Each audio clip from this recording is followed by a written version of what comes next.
I was going to invite them to dinner, actually. Can you? I don't think there is a limit of number of people. Oh no, because I remember Scanlan fed like almost an entire army. Yeah. Yeah, but it's gonna get in. Right. Well, I was going to rearrange the stained glass of the components a little differently to make the door just a little bit wider. I was checking to see if there was any like size difference. Yeah.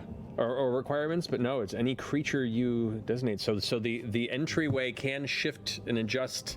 Yeah. So yeah. The stained glass that I took from the temple, I will just widen out the perimeter of the array, and the door is a little bit bigger, big enough for the big man. I'm going to invite you into our home, and there are certain parts of our home that are off limits, but we have lots of food and beds for you. Would you like to come in? They all look at each other. Certainly. Oh, wait. Don't eat the cats. Are you allergic to cats, too? No, they know what a cat Do you have cats? I don't think I've any idea what a cat is. We'll find out. Okay, well, just follow our lead and, don't break anything. And All right. Beckon's like, if you see something small and furry, they're here to help, not for feeding. Got it? Gotcha. All right. Wow. This is very weird.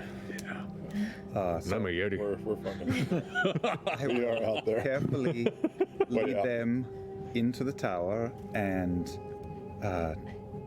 just think up. And Caleb starts to float.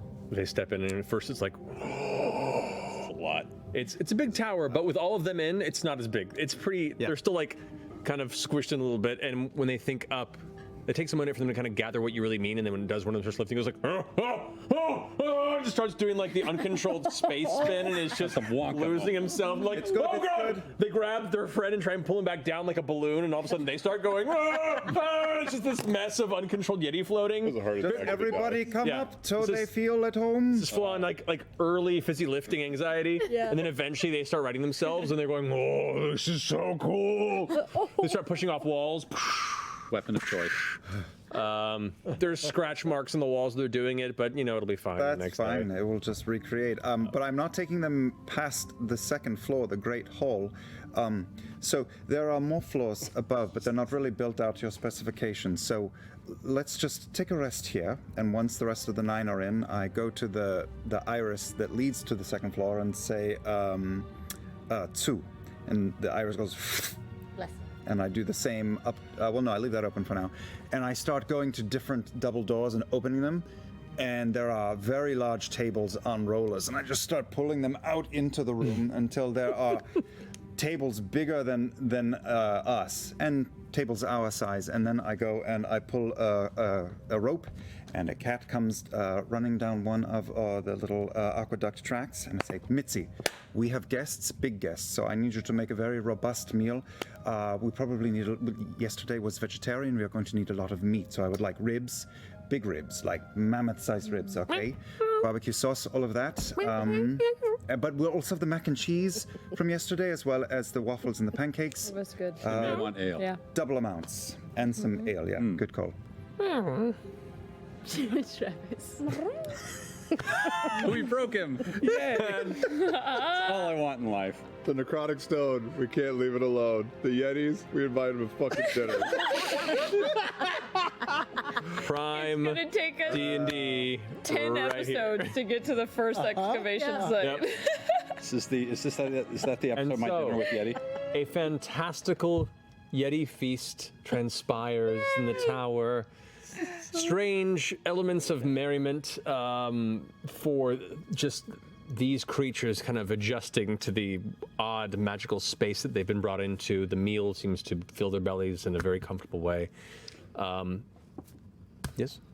Can I ask what the big Yeti? Yeah. I'll ask all of them what their names are.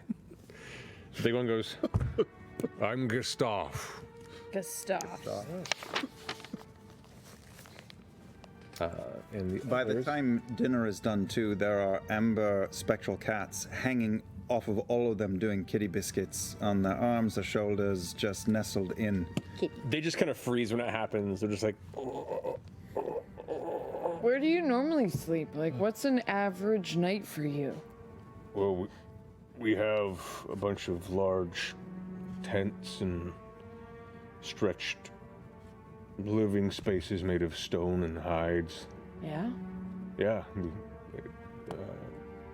They all look over to Gustav, who was like, if you ever find yourselves around or near the sanctuary, when we're done walking with you, to say you're a friend of Gustav's.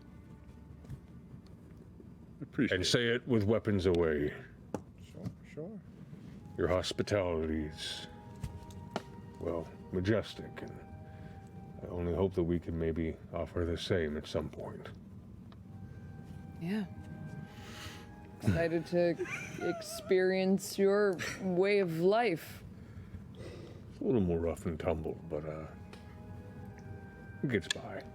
Honestly, we're kind of we're new money, you know? We're kind of new to this lifestyle. Look at that fucking minute. You're standing on its head. This conversation is happening. Look at that fucking face. That a necrotic dagger into his heart 3 hours ago. Yep. You know, I love this game. Weirdest things this happen. is humanity. This is what this is life, man.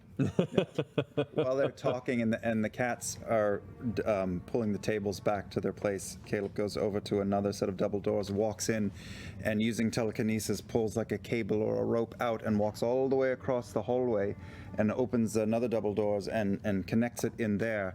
And then he opens another set of double doors and giant white silk tarps are taken out, and he uses telekinesis to pull those tarps up over the rope and make like white, beautiful white tents on this floor.